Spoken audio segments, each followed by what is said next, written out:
Reach for a chocolate bar when you're feeling down, or cuddle up with a big tub of ice cream when you're stressed? Yes. Then you might just be an emotional eater, like me. We've heard that term before, but when is it truly a problem? Here with more is Dr. Sal. He's the System Medical Director at Lee Memorial Health System. Thank you so much for coming back. My pleasure. Like I said, we've heard that term before, but what exactly is emotional eating?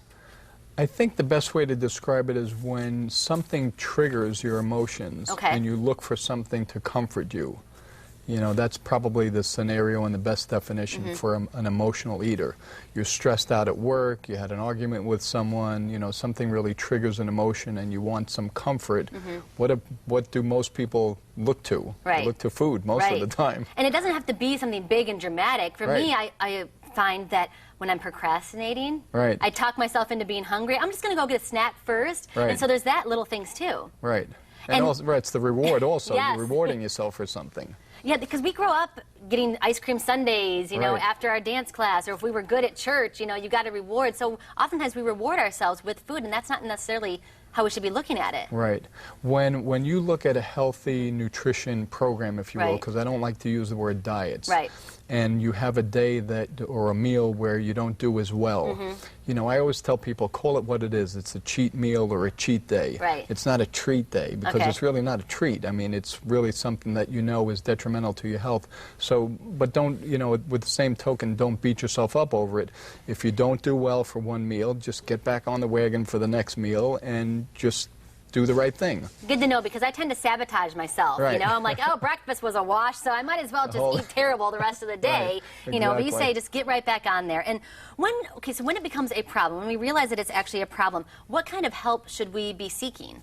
Well, you want to identify that it's becoming a problem. How do we do that? Just being aware that every time something happens emotionally, you're reaching for food and you're reaching... Just like a cigarette or something like that. Exactly. You're reaching, maybe it is a cigarette, maybe it's alcohol, because there are a lot of other addictions. So being aware that this is a problem is your first step to getting help. And then it may be a lifestyle coach that helps you. It may be your physician, if they can do some behavioral management and all. You may need a psychiatrist or a psychologist, somebody to help you with those behaviors, because that's really what it is. And you've talked about having a healthy support system, and you mentioned the lifestyle coach. What exactly does a lifestyle coach do? Yeah, you know, most of us really know what we need to do to stay well, but why is it that we don't? So a lifestyle coach really helps you to understand your behaviors. What are the triggers that you can identify that creates this behavior, and now you're going down the wrong road, whether it be with food or cigarettes or alcohol, whatever. I love when you're on the show, because it always makes me think in a different way. You just said we know what we have to do to eat healthy, but we have to figure out why we're not doing it. And we use excuses like time or money or something like that, but it's really something within us. So our lifestyle coach can help us with that. And, you know, you have to understand also, none of us are 100% all the time. We all fall off the wagon, as they say. So you have to not, you know, beat yourself up too much, but realize that you're not doing what needs to be done to stay well, because that's the #1 priority.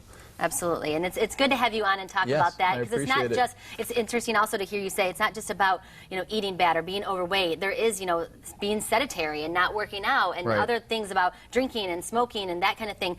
It's not just overeating, but it can all... It's about being well. Pile up on top of each other. Exactly. Thank you so much. Always good hearing from you. Great tips and always good topics to make me start thinking there. Thank you so much, Dr. Sal. Have a good